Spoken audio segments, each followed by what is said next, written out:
Ernest Hemingway. In today's video we'll learn about Ernest Hemingway. Going through the sections: abstract, life, writing style, themes, influence and legacy, external links. Abstract. Ernest Miller Hemingway was an American novelist, short story writer, journalist, and sportsman. His economical and understated style, which he termed the iceberg theory, had a strong influence on 20th-century fiction, while his adventurous lifestyle and his public image brought him admiration from later generations. Hemingway produced most of his work between the mid-1920s and the mid-1950s, and he won the Nobel Prize in Literature in 1954. He published 7 novels, 6 short story collections, and 2 nonfiction works. 3 of his novels, 4 short story collections, and 3 nonfiction works were published posthumously. Many of his works are considered classics of American literature. Hemingway was raised in Oak Park, Illinois. After high school, he was a reporter for a few months for the Kansas City Star before leaving for the Italian front to enlist as an ambulance driver in World War I. In 1918, he was seriously wounded and returned home.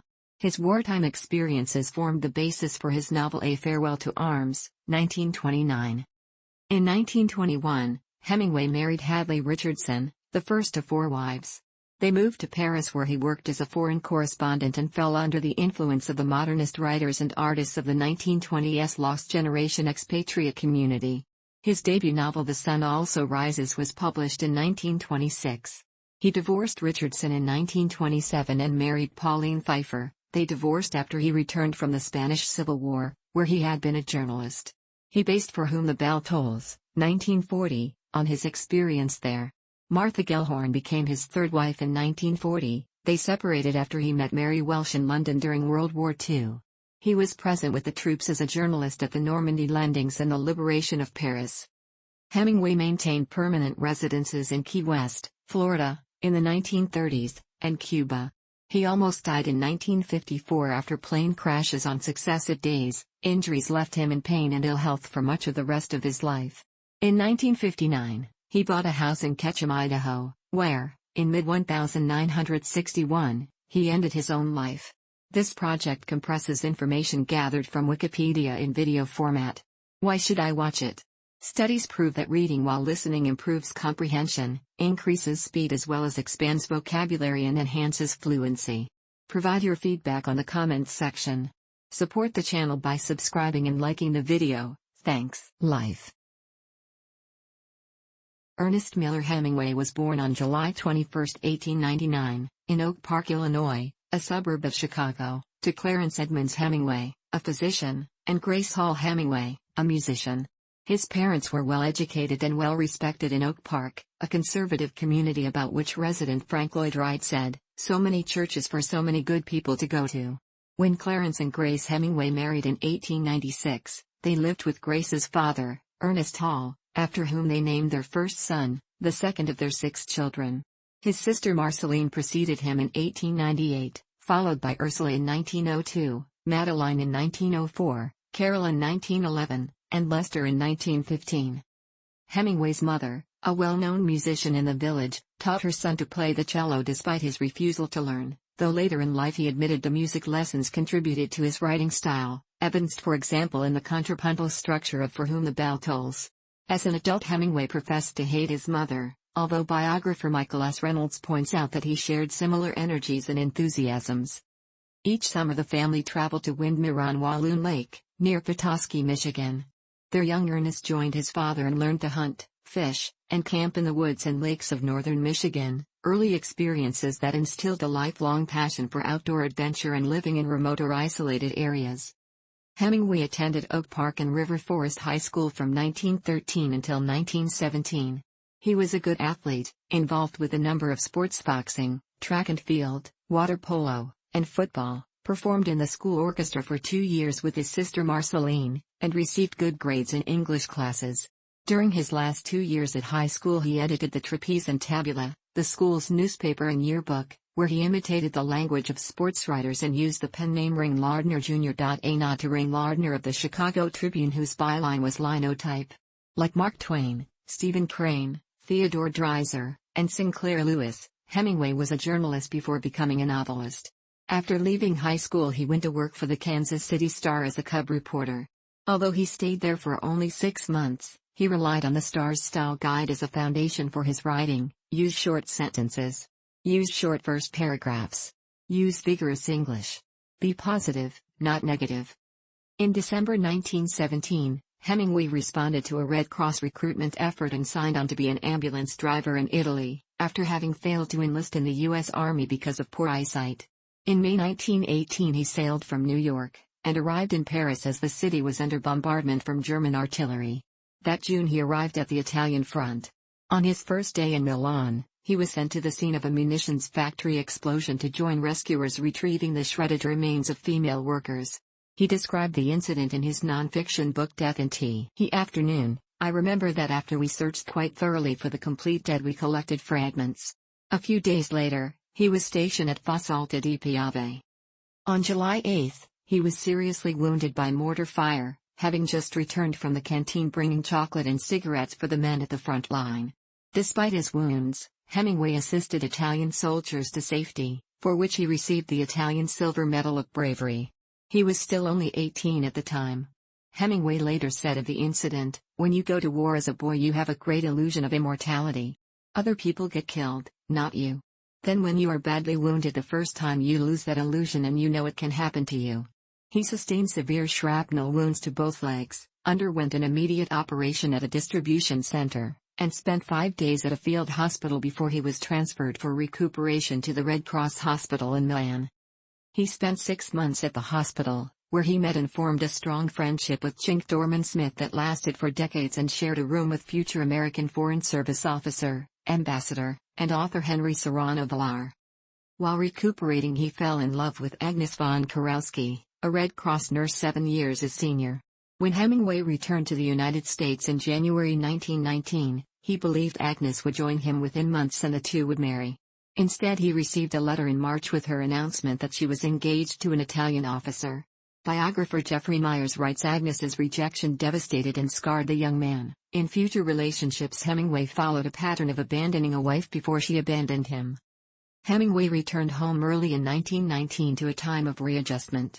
Before the age of 20, he had gained from the war maturity that was at odds with living at home without a job and with a need for recuperation.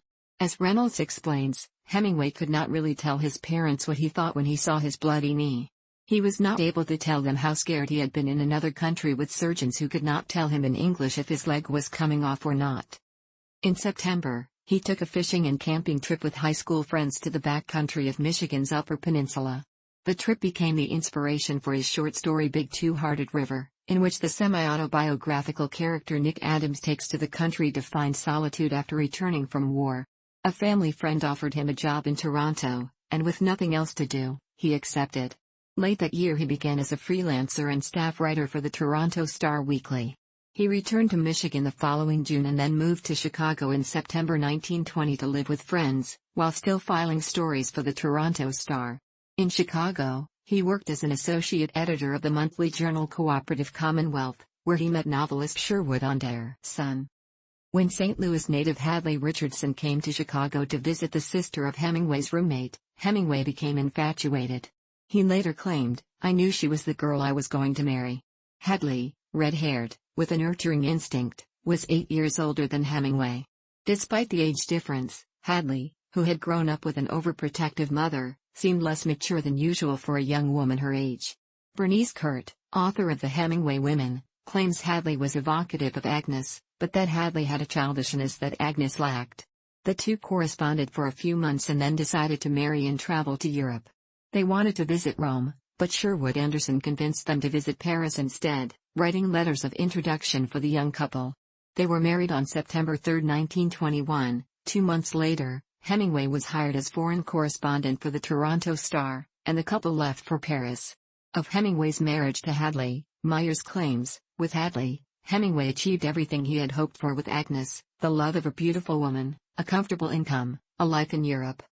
Carlos Baker, Hemingway's first biographer, believes that while Anderson suggested Paris because the monetary exchange rate made it an inexpensive place to live, more importantly it was where the most interesting people in the world lived. In Paris, Hemingway met American writer and art collector Gertrude Stein, Irish novelist James Joyce, American poet Ezra Pound and other writers. The Hemingway of the early Paris years was a tall, handsome, muscular, broad-shouldered, brown-eyed, rosy-cheeked, square-jawed, soft-voiced young man. He and Hadley lived in a small walk-up at 74 Rue du Cardinal Lemoyne in the Latin Quarter, and he worked in a rented room in a nearby building. Stein, who was the bastion of modernism in Paris, became Hemingway's mentor and godmother to his son Jack. She introduced him to the expatriate artists and writers of the Montparnasse Quarter, whom she referred to as the Lost Generation, a term Hemingway popularized with the publication of The Sun Also Rises. A regular at Stein's salon, Hemingway met influential painters such as Pablo Picasso, Joan Mir, and Juan Gris. He eventually withdrew from Stein's influence and their relationship deteriorated into a literary quarrel that spanned decades. Ezra Pound met Hemingway by chance at Sylvia Beach's bookshop Shakespeare and Company in 1922. The two toured Italy in 1923 and lived on the same street in 1924. They forged a strong friendship, and in Hemingway, Pound recognized and fostered a young talent. Pound introduced Hemingway to James Joyce, with whom Hemingway frequently embarked on alcoholic sprees. During his first 20 months in Paris, Hemingway filed 88 stories for the Toronto Star newspaper. He covered the Greco-Turkish War, where he witnessed the burning of Smyrna, and wrote travel pieces such as tuna fishing in Spain and trout fishing all across Europe. Spain has the best, then Germany.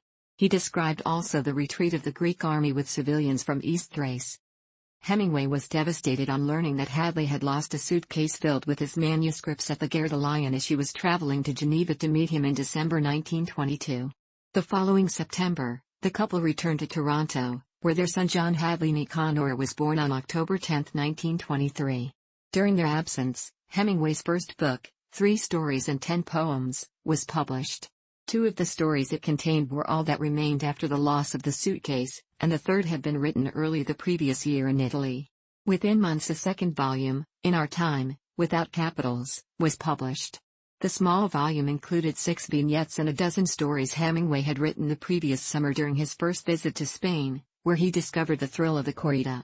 He missed Paris, considered Toronto boring, and wanted to return to the life of a writer, rather than live the life of a journalist. Hemingway, Hadley and their son, nicknamed Bumby, returned to Paris in January 1924 and moved into a new apartment on the Rue Notre Dame des Champs. Hemingway helped Ford Madox Ford edit the Transatlantic Review, which published works by Pound, John Dos Passos, Baroness Elsa van Freydig-Loringhoven, and Stein, as well as some of Hemingway's own early stories such as Indian Camp. When In Our Time was published in 1925, the dust jacket bore comments from Ford. Indian Camp received considerable praise. Ford saw it as an important early story by a young writer, and critics in the United States praised Hemingway for reinvigorating the short story genre with his crisp style and use of declarative sentences. 6 months earlier, Hemingway had met F. Scott Fitzgerald, and the pair formed a friendship of admiration and hostility. Fitzgerald had published The Great Gatsby the same year. Hemingway read it, liked it, and decided his next work had to be a novel. With his wife Hadley, Hemingway first visited the Festival of San Fermin in Pamplona, Spain, in 1923, where he became fascinated by bullfighting. It is at this time that he began to be referred to as Papa, even by much older friends. Hadley would much later recall that Hemingway had his own nicknames for everyone, and that he often did things for his friends. She suggested that he liked to be looked up to. She didn't remember precisely how the nickname came into being, however, it certainly stuck. The Hemingways returned to Pamplona in 1924 and a third time in June 1925. That year they brought with them a group of American and British expatriates, Hemingway's Michigan boyhood friend Bill Smith, Donald Ogden Stewart, Lady Duff Wisdom, recently divorced, her lover Pat Guthrie, and Harold Loeb. A few days after the fiesta ended, on his birthday, July 21, he began to write the draft of what would become The Sun Also Rises, finishing 8 weeks later. A few months later, in December 1925, the Hemingways left to spend the winter in Schruns, Austria, where Hemingway began revising the manuscript extensively. Pauline Pfeiffer joined them in January and against Hadley's advice, urged Hemingway to sign a contract with Scribner's. He left Austria for a quick trip to New York to meet with the publishers, and on his return, during a stop in Paris, began an affair with Pfeiffer, before returning to Schruns to finish the revisions in March. The manuscript arrived in New York in April. He corrected the final proof in Paris in August 1926, and Scribner's published the novel in October. The Sun Also Rises epitomized the post-war expatriate generation, received good reviews, and is recognized as Hemingway's greatest work. Hemingway himself later wrote to his editor Max Perkins that the point of the book was not so much about a generation being lost, but that the earth abideth forever. He believed the characters in The Sun Also Rises may have been battered but were not lost. Hemingway's marriage to Hadley deteriorated as he was working on The Sun Also Rises. In early 1926, Hadley became aware of his affair with Pfeiffer, who came to Pamplona with him that July. On their return to Paris, Hadley asked for a separation. In November she formally requested a divorce. They split their possessions while Hadley accepted Hemingway's offer of the proceeds from The Sun Also Rises. The couple were divorced in January 1927, and Hemingway married Pfeiffer in May.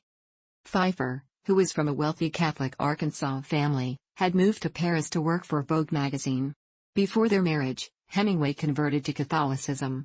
They honeymooned in Le Grand du Roi, where he contracted anthrax, and he planned his next collection of short stories, Men Without Women, which was published in October 1927, and included his boxing story 50 Grand.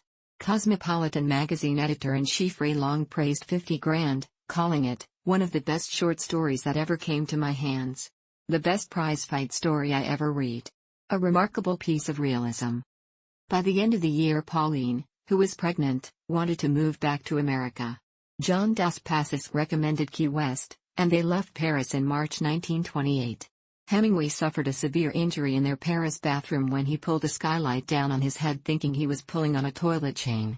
This left him with a prominent forehead scar, which he carried for the rest of his life. When Hemingway was asked about the scar, he was reluctant to answer. After his departure from Paris, Hemingway never again lived in a big city. Hemingway and Pauline traveled to Kansas City, where their son Patrick was born on June 28, 1928. Pauline had a difficult delivery. Hemingway fictionalized a version of the event as a part of A Farewell to Arms. After Patrick's birth, Pauline and Hemingway traveled to Wyoming, Massachusetts, and New York. In the winter, he was in New York with Bumby, about to board a train to Florida, when he received a cable telling him that his father had killed himself. Hemingway was devastated, having earlier written to his father telling him not to worry about financial difficulties. The letter arrived minutes after the suicide.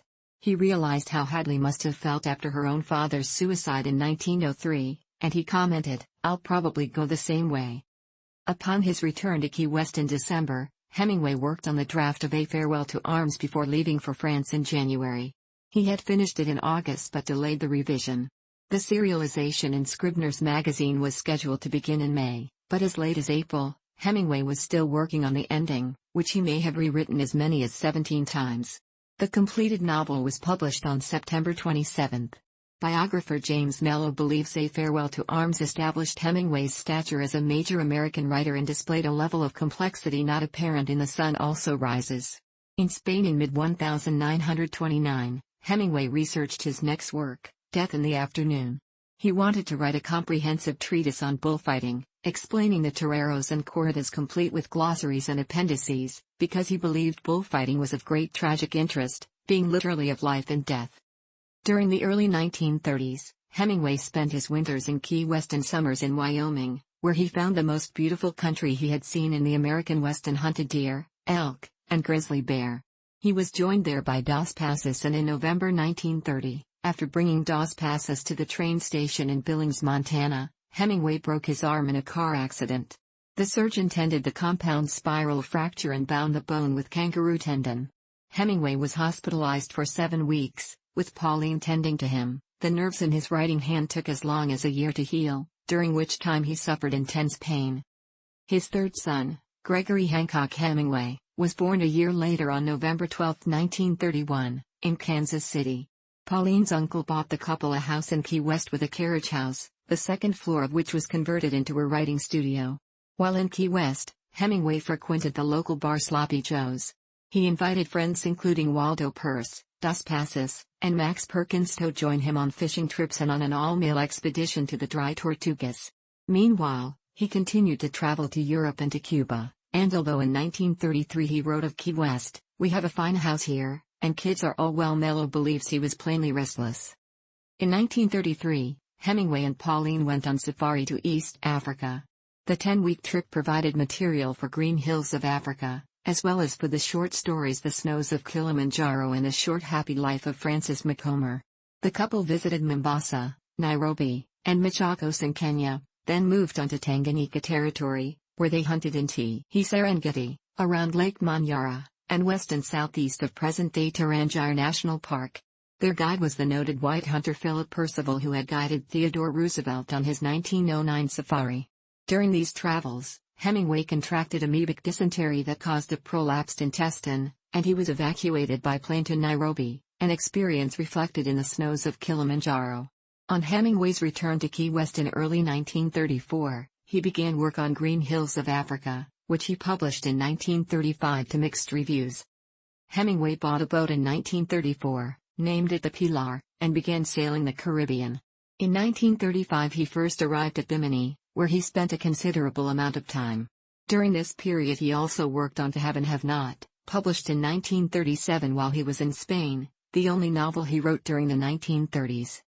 In 1937, Hemingway left for Spain to cover the Spanish Civil War for the North American Newspaper Alliance, NANA, despite Pauline's reluctance to have him working in a war zone. He and Dos Passos both signed on to work with Dutch filmmaker Joris Ivens as screenwriters for The Spanish Earth. Dos Passos left the project after the execution of Joseph Robles, his friend and Spanish translator, which caused a rift between the two writers. Hemingway was joined in Spain by journalist and writer Martha Gellhorn, who he had met in Key West a year earlier. Like Hadley, Martha was a St. Louis native, and like Pauline, she had worked for Vogue in Paris. Of Martha, Kurt explains, she never catered to him the way other women did. Late in 1937, while in Madrid with Martha, Hemingway wrote his only play, The Fifth Column, as the city was being bombarded by Francoist forces. He returned to Key West for a few months, then back to Spain twice in 1938, where he was present at the Battle of the Ebro, the last Republican stand, and he was among the British and American journalists who were some of the last to leave the battle as they crossed the river. In early 1939, Hemingway crossed to Cuba in his boat to live in the Hotel Ambos Mundos in Havana.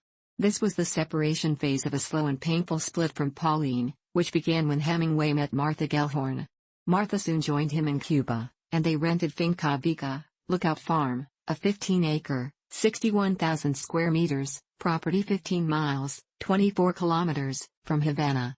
Pauline and the children left Hemingway that summer, after the family was reunited during a visit to Wyoming. When his divorce from Pauline was finalized, he and Martha were married on November 20, 1940 in Cheyenne, Wyoming.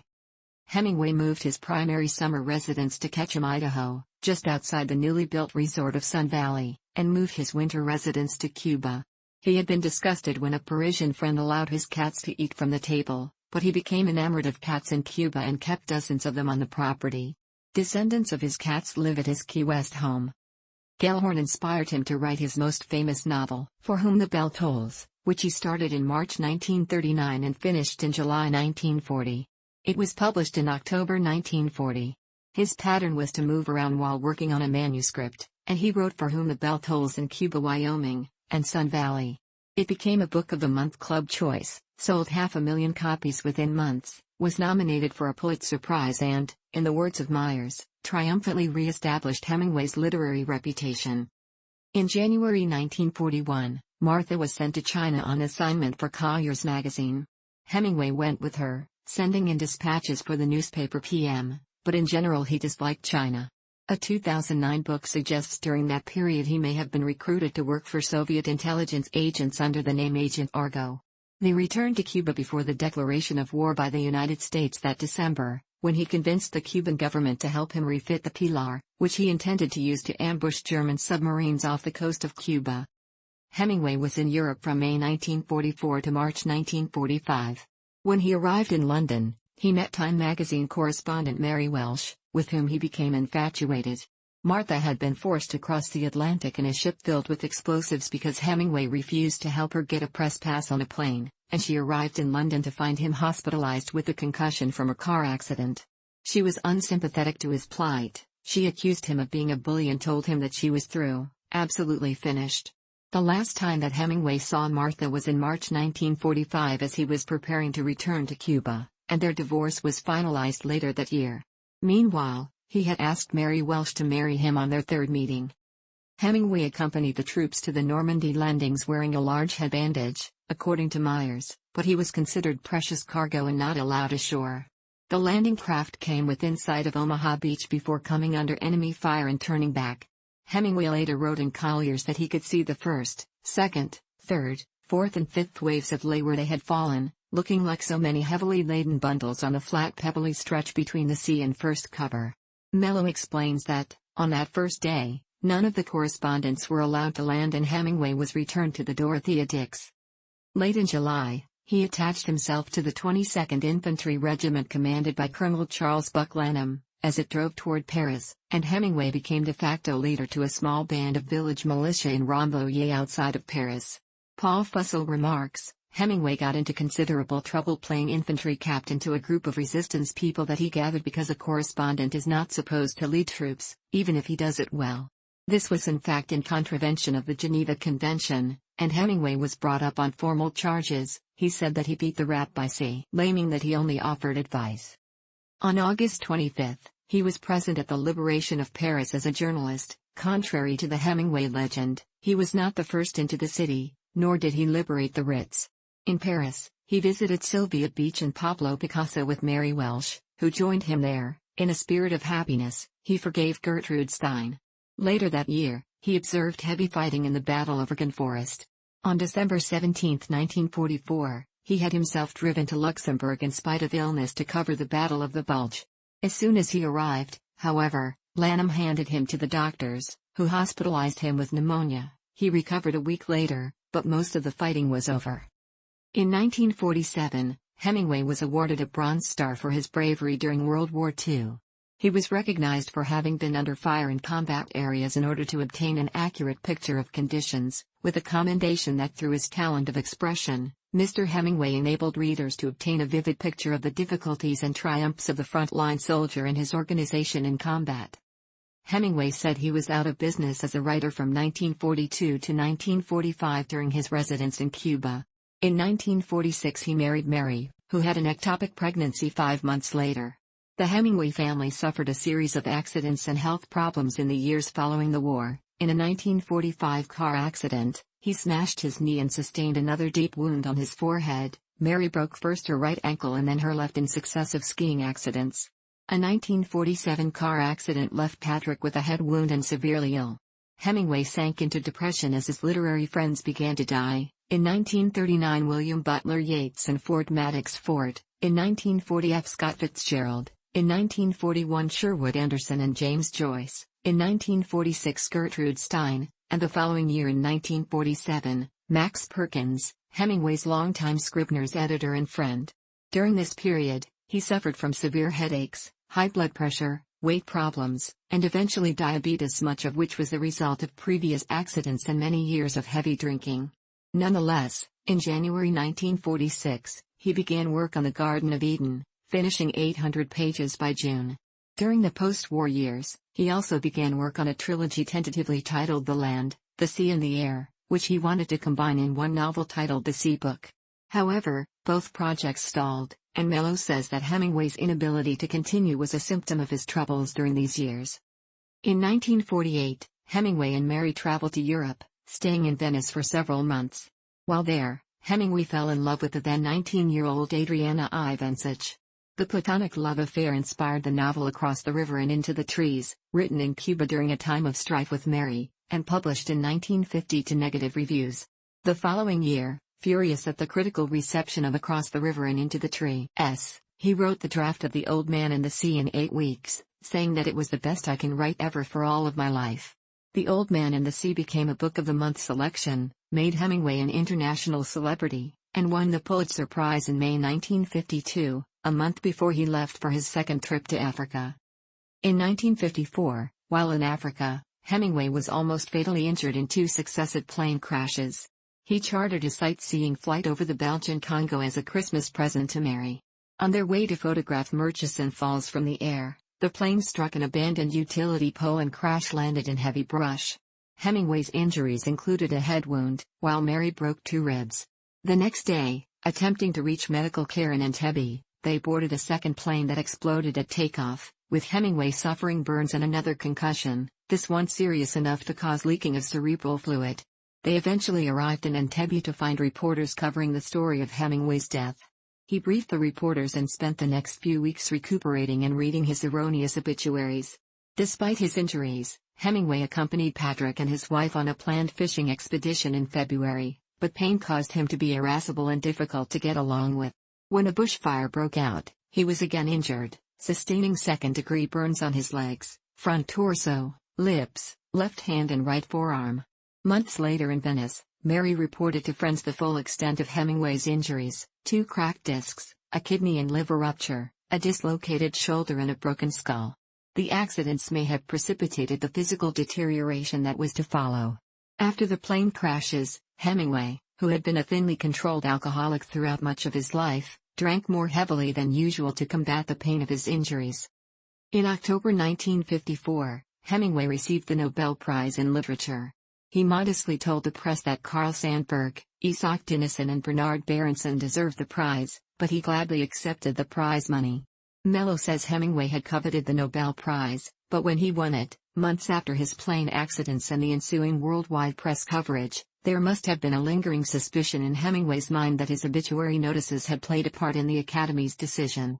Because he was suffering pain from the African accidents, he decided against traveling to Stockholm. Instead he sent a speech to be read, defining the writer's life. MW parser output. Template a quote overflow hidden, margin :1 M0, padding :040 px. MW parser output. Template a quote. Template a quote aside line height :1.5 m, text align left, padding left :1.6 m, margin top :0 writing, at its best, is a lonely life. Organizations for writers palliate the writer's loneliness, but I doubt if they improve his writing. He grows in public stature as he sheds his loneliness, and often his work deteriorates. For he does his work alone, and if he is a good enough writer he must face eternity, or the lack of it, each day. From the end of the year in 1955 to early 1956, Hemingway was bedridden. He was told to stop drinking to mitigate liver damage, advice he initially followed but then disregarded.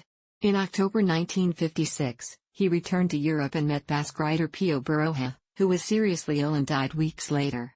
During the trip, Hemingway became sick again and was treated for high blood pressure, liver disease, and arteriosclerosis. In November 1956, while staying in Paris, he was reminded of trunks he had stored in the Ritz Hotel in 1928 and never retrieved. Upon reclaiming and opening the trunks, Hemingway discovered they were filled with notebooks and writing from his Paris years. Excited about the discovery, when he returned to Cuba in early 1957, he began to shape the recovered work into his memoir A Movable Feast. By 1959 he ended a period of intense activity. He finished A Movable Feast, scheduled to be released the following year, brought True at First Light to 200,000 words, added chapters to the Garden of Eden, and worked on Islands in the Stream. The last 3 were stored in a safe deposit box in Havana, as he focused on the finishing touches for A Movable Feast. Author Michael Reynolds claims it was during this period that Hemingway slid into depression, from which he was unable to recover. The Finca Viga became crowded with guests and tourists, as Hemingway, beginning to become unhappy with life there, considered a permanent move to Idaho.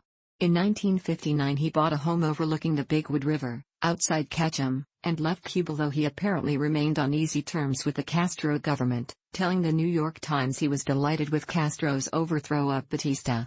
He was in Cuba in November 1959, between returning from Pamplona and traveling west to Idaho, and the following year for his 61st birthday. However, that year he and Mary decided to leave after hearing the news that Castro wanted to nationalize property owned by Americans and other foreign nationals. On July 25, 1960, the Hemingways left Cuba for the last time, leaving art and manuscripts in a bank vault in Havana. After the 1961 Bay of Pigs invasion, the Finca Viga was expropriated by the Cuban government, complete with Hemingway's collection of 4,000 to 6,000 books. President Kennedy arranged for Mary Hemingway to travel to Cuba, where she met Fidel Castro and obtained her husband's papers and painting in return for donating Finca Viga to Cuba. In 1964 Mary contacted Jacqueline Kennedy to offer the Hemingway papers to the JFK Presidential Library and Museum. Hemingway continued to rework the material that was published as A Movable Feast through the 1950s. In mid-1959, he visited Spain to research a series of bullfighting articles commissioned by Life magazine. Life wanted only 10,000 words, but the manuscript grew out of control. He was unable to organize his writing for the first time in his life, so he asked A.E. Hotchner to travel to Cuba to help him. Hotchner helped him trim the Life piece down to 40,000 words, and Scribner's agreed to a full-length book version, The Dangerous Summer, of almost 130,000 words. Hotchner found Hemingway to be unusually hesitant, disorganized, and confused, and suffering badly from failing eyesight. Hemingway and Mary left Cuba for the last time on July 25, 1960. He set up a small office in his New York City apartment and attempted to work, but he left soon after. He then traveled alone to Spain to be photographed for the front cover of Life magazine. A few days later, the news reported that he was seriously ill and on the verge of dying, which panicked Mary until she received a cable from him telling her, "Reports false. En route Madrid. Love Papa." He was, in fact, seriously ill, and believed himself to be on the verge of a breakdown.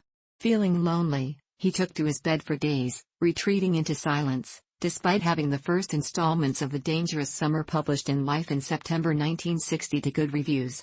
In October, he left Spain for New York, where he refused to leave Mary's apartment, presuming that he was being watched. She quickly took him to Idaho, where physician George Saviors met them at the train. At this time, Hemingway was constantly worried about money and his safety. He worried about his taxes and that he would never return to Cuba to retrieve the manuscripts that he had left in a bank vault. He became paranoid, thinking that the FBI was actively monitoring his movements in Ketchum. The FBI had, in fact, opened a file on him during World War II, when he used the Pilar to patrol the waters off Cuba, and J. Edgar Hoover had an agent in Havana watch him during the 1950s.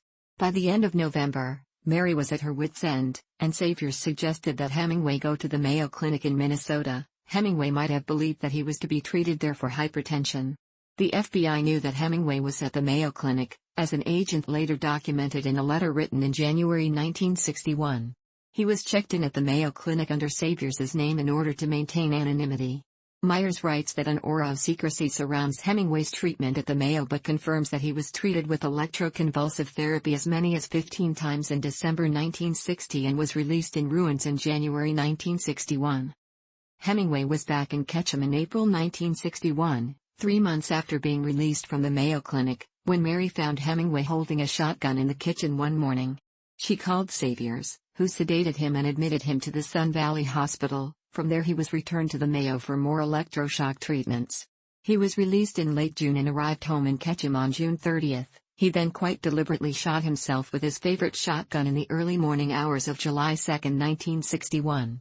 He had unlocked the basement storeroom where his guns were kept, gone upstairs to the front entrance foyer, and shot himself with a double-barreled shotgun that he had used so often it might have been a friend. Mary called the Sun Valley Hospital, and a doctor quickly arrived at the house, determining that Hemingway had died of a self-inflicted wound to the head. Mary was sedated and taken to the hospital, returning home the next day where she cleaned the house and saw to the funeral and travel arrangements. Bernice Kurt writes that it did not seem to her a conscious lie when she told the press that his death had been accidental. In a press interview 5 years later, Mary confirmed that he had shot himself. Family and friends flew to Ketchum for the funeral, officiated by the local Catholic priest, who believed that the death had been accidental. An altar boy fainted at the head of the casket during the funeral, and Hemingway's brother Lester wrote, "It seemed to me Ernest would have approved of it all." He is buried in the Ketchum Cemetery. Hemingway's behavior during his final years had been similar to that of his father before he killed himself. His father may have had hereditary hemochromatosis, whereby the excessive accumulation of iron in tissues culminates in mental and physical deterioration. Medical records made available in 1991 confirmed that Hemingway had been diagnosed with hemochromatosis in early 1961. His sister Ursula and his brother Lester also killed themselves. Other theories have arisen to explain Hemingway's decline in mental health, including that multiple concussions during his life may have caused him to develop chronic traumatic encephalopathy, CTE, leading to his eventual suicide. Hemingway's health was further complicated by heavy drinking throughout most of his life. A memorial to Hemingway just north of Sun Valley is inscribed on the base with a eulogy Hemingway had written for a friend several decades earlier. Writing style. The New York Times wrote in 1926 of Hemingway's first novel, "No amount of analysis can convey the quality of The Sun Also Rises. It is a truly gripping story, told in a lean, hard, athletic narrative prose that puts more literary English to shame." The Sun Also Rises is written in the spare, tight prose that made Hemingway famous, and, according to James Nagle, changed the nature of American writing. In 1954, when Hemingway was awarded the Nobel Prize for Literature, it was for his mastery of the art of narrative, most recently demonstrated in The Old Man and the Sea, and for the influence that he has exerted on contemporary style. Ernest Hemingway and Death in the Afternoon. Henry Louis Gates believes Hemingway's style was fundamentally shaped in reaction to experience of World War. After World War I, he and other modernists lost faith in the central institutions of Western civilization by reacting against the elaborate style of 19th-century writers and by creating a style in which meaning is established through dialogue, through action, and silence, a fiction in which nothing crucial or at least very little is stated explicitly. Hemingway's fiction often used grammatical and stylistic structures from languages other than English. Critics Alan Josephs, Mimi Gladstein, and Jeffrey Herlihy-Mera have studied how Spanish influenced Hemingway's prose, which sometimes appears directly in the other language or in English as literal translations. He also often used bilingual puns and cross-lingual wordplay as stylistic devices. Because he began as a writer of short stories, Baker believes Hemingway learned to get the most from the least, how to prune language, how to multiply intensities, and how to tell nothing but the truth in a way that allowed for telling more than the truth. Hemingway called his style the iceberg theory. The facts float above water, the supporting structure and symbolism operate out of sight. The concept of the iceberg theory is sometimes referred to as the theory of omission. Hemingway believed the writer could describe one thing though an entirely different thing occurs below the surface. Paul Smith writes that Hemingway's first stories, collected as In Our Time, showed he was still experimenting with his writing style. He avoided complicated syntax. About 70% of the sentences are simple sentences, a childlike syntax without subordination. Jackson Benson believes Hemingway used autobiographical details as framing devices about life in general, not only about his life. For example, Benson postulates that Hemingway used his experiences and drew them out with what-if scenarios. What if I were wounded in such a way that I could not sleep at night? What if I were wounded and made crazy? What would happen if I were sent back to the front? Writing in the art of the short story, Hemingway explains, "A few things I have found to be true. If you leave out important things or events that you know about, the story is strengthened. If you leave or skip something because you do not know it, the story will be worthless. The test of any story is how very good the stuff that you, not your editors, omit." The simplicity of the prose is deceptive. Zoe Trott believes Hemingway crafted skeletal sentences in response to Henry James's observation that World War I had used up words. Hemingway offers a multifocal photographic reality. His iceberg theory of omission is the foundation on which he builds. The syntax, which lacks subordinating conjunctions, creates static sentences.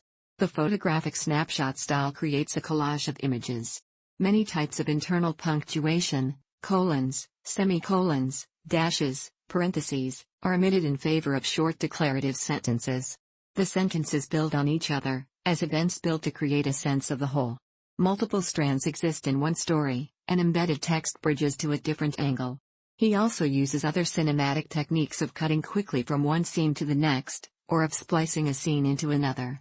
Intentional omissions allow the reader to fill the gap, as though responding to instructions from the author, and create three-dimensional prose. Opening passage of A Farewell to Arms, showing Hemingway's use of the word and. Hemingway habitually used the word and in place of commas. This use of polysyndeton may serve to convey immediacy. Hemingway's polysyndetonic sentence, or in later works his use of subordinate clauses as his conjunctions to juxtapose startling visions and images. Benson compares them to haikus. Many of Hemingway's followers misinterpreted his lead and frowned upon all expression of emotion. Saul Bellow satirized this style as "Do you have emotions? Strangle them." However, Hemingway's intent was not to eliminate emotion, but to portray it more scientifically. Hemingway thought it would be easy, and pointless, to describe emotions. He sculpted collages of images in order to grasp the real thing, the sequence of motion and fact which made the emotion and which would be as valid in a year or in 10 years or, with luck and if you stated it purely enough, always. This use of an image as an objective correlative is characteristic of Ezra Pound, T. S. Eliot, James Joyce, and Proust. Hemingway's letters refer to Proust's remembrance of things passed several times over the years, and indicate he read the book at least twice. Themes. The popularity of Hemingway's work depends on its themes of love, war, travel, wilderness, and loss, all of which are strongly evident in the body of work. Hemingway often wrote about Americans abroad. In 6 of the 7 novels published during his lifetime, writes Jeffrey Herlihy in Hemingway's Expatriate Nationalism, the protagonist is abroad, bilingual, and bicultural. Herlihy calls this Hemingway's transnational archetype and argues that the foreign settings, far from being mere exotic backdrops or cosmopolitan milieus, are motivating factors in character action. Critic Leslie Fiedler sees the theme he defines as the sacred land the American West extended in Hemingway's work to include mountains in Spain, Switzerland, and Africa, and to the streams of Michigan. The American West is given a symbolic nod with the naming of the Hotel Montana in The Sun Also Rises and For Whom the Bell Tolls. According to Stoltzfus and Fiedler, in Hemingway's work, nature is a place for rebirth and rest, and it is where the hunter or fisherman might experience a moment of transcendence at the moment they kill their prey. Nature is where men exist without women, men fish, men hunt, men find redemption in nature. Although Hemingway does write about sports, such as fishing, Carlos Baker notes the emphasis is more on the athlete than the sport. At its core, much of Hemingway's work can be viewed in the light of American naturalism, evident in detailed descriptions such as those in Big Two-Hearted River. Fiedler believes Hemingway inverts the American literary theme of the evil dark woman versus the good light woman. The dark woman Brett Ashley of The Sun Also Rises as a goddess, the light woman Margot Macomber of The Short Happy Life of Frances Macomber is a murderess. Robert Scholes admits that early Hemingway stories, such as A Very Short Story, present a male character favorably and a female unfavorably. According to Rena Sanderson, early Hemingway critics lauded his male-centric world of masculine pursuits, and the fiction divided women into castrators or love slaves. Feminist critics attack Hemingway as public enemy number 1, although more recent re-evaluations of his work have given new visibility to Hemingway's female characters, and their strengths, and have revealed his own sensitivity to gender issues, thus casting doubts on the old assumption that his writings were one-sidedly masculine. Nina Bain believes that Brett Ashley and Margot Macomber are the 2 outstanding examples of Hemingway's bitch women. Ernest Hemingway in A Farewell to Arms. The theme of women and death is evident in stories as early as Indian Camp. The theme of death permeates Hemingway's work. Young believes the emphasis in Indian Camp was not so much on the woman who gives birth or the father who kills himself, but on Nick Adams who witnesses these events as a child, and becomes a badly scarred and nervous young man. Hemingway sets the events in Indian Camp that shaped the Adams persona. Young believes Indian Camp holds the master key to what its author was up to for some 35 years of his writing career. Stoltzfus considers Hemingway's work to be more complex with a representation of the truth inherent in existentialism. If nothingness is embraced, then redemption is achieved at the moment of death. Those who face death with dignity and courage live an authentic life. Francis Macomber dies happy because the last hours of his life are authentic. The bullfighter in the corrida represents the pinnacle of a life lived with authenticity.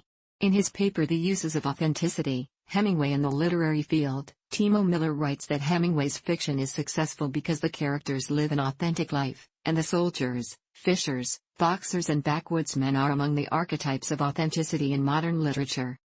The theme of emasculation is prevalent in Hemingway's work, most notably in The Sun Also Rises.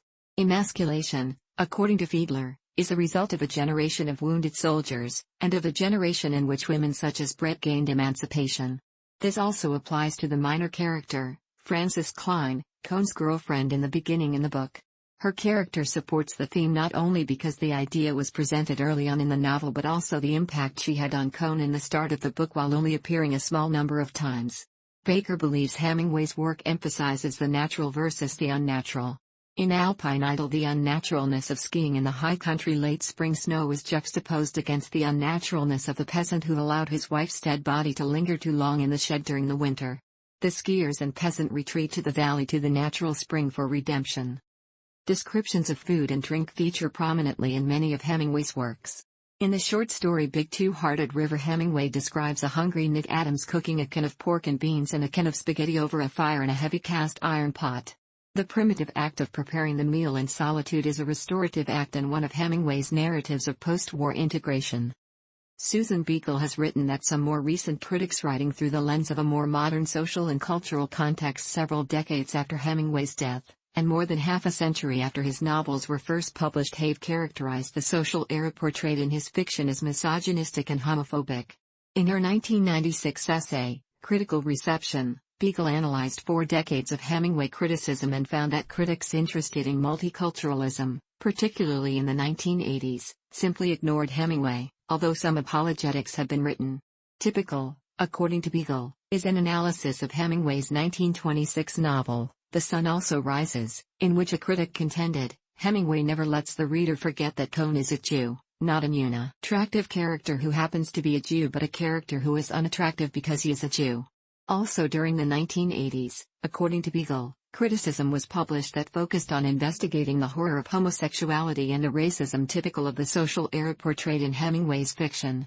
In an overall assessment of Hemingway's work, Beagle has written, throughout his remarkable body of fiction, he tells the truth about human fear, guilt, betrayal, violence, cruelty, drunkenness, hunger, greed, apathy, ecstasy, tenderness, love and lust. Influence and legacy. Hemingway's legacy to American literature is his style. Writers who came after him either emulated or avoided it. After his reputation was established with the publication of The Sun Also Rises, he became the spokesperson for the post-World War generation, having established a style to follow. His books were burned in Berlin in 1933, as being a monument of modern decadence, and disavowed by his parents as filth. Reynolds asserts the legacy is that left stories and novels so starkly moving that some have become part of our cultural heritage. Benson believes the details of Hemingway's life have become a prime vehicle for exploitation, resulting in a Hemingway industry. Hemingway scholar Hal Langren believes the hard-boiled style and the machismo must be separated from the author himself. Benson agrees, describing him as introverted and private as J.D. Salinger, although Hemingway masked his nature with braggadocio. During World War II, Salinger met and corresponded with Hemingway, whom he acknowledged as an influence. In a letter to Hemingway, Salinger claimed their talks had given him his only hopeful minutes of the entire war and jokingly named himself national chairman of the Hemingway fan clubs. The extent of his influence is seen from the enduring and varied tributes to Hemingway in his works. 3656 Hemingway, a minor planet discovered in 1978 by Soviet astronomer Nikolai Chernik, was named for Hemingway, and in 2009, a crater on Mercury was also named in his honor. The Kilimanjaro device by Ray Bradbury featured Hemingway being transported to the top of Mount Kilimanjaro, while the 1993 motion picture wrestling Ernest Hemingway explored the friendship of 2 retired men, played by Robert Duvall and Richard Harris, in a seaside Florida town. His influence is further evident from the many restaurants bearing his name and the proliferation of bars called Harry's, a nod to the bar in Across the River and Into the Trees. Hemingway's son Jack, Bumby, promoted a line of furniture honoring his father. Montblanc created a Hemingway fountain pen, and multiple lines of clothing inspired by Hemingway have been produced. In 1977, the International Imitation Hemingway Competition was created to acknowledge his distinct style and the comical efforts of amateur authors to imitate him. Entrants are encouraged to submit one really good page of really bad Hemingway and the winners are flown to Harry's Bar in Italy. In 1965, Mary Hemingway established the Hemingway Foundation, and in the 1970s she donated her husband's papers to the John F. Kennedy Library. In 1980, a group of Hemingway scholars gathered to assess the donated papers, subsequently forming the Hemingway Society, committed to supporting and fostering Hemingway scholarship. Numerous awards have been established in Hemingway's honor to recognize significant achievement in the arts and culture, including the Hemingway Foundation/Penn Award and the Hemingway Award. In 2012, he was inducted into the Chicago Literary Hall of Fame. Almost exactly 35 years after Hemingway's death, on July 1, 1996, his granddaughter Margot Hemingway died in Santa Monica, California. Margot was a supermodel and actress, co-starring with her younger sister Mariel in the 1976 movie Lipstick. Her death was later ruled a suicide, making her the 5th person in 4 generations of her family to commit suicide. 3 houses associated with Hemingway are listed on the U.S. National Register of Historic Places: the Ernest Hemingway Cottage on Walloon Lake, Michigan, designated in 1968, the Ernest Hemingway House in Key West, designated in 1968, and the Ernest and Mary Hemingway House in Ketchum, designated in 2015. His boyhood home, in Oak Park, Illinois, is a museum and archive dedicated to Hemingway. Hemingway's childhood home in Oak Park and his Savannah residence were also converted into museums.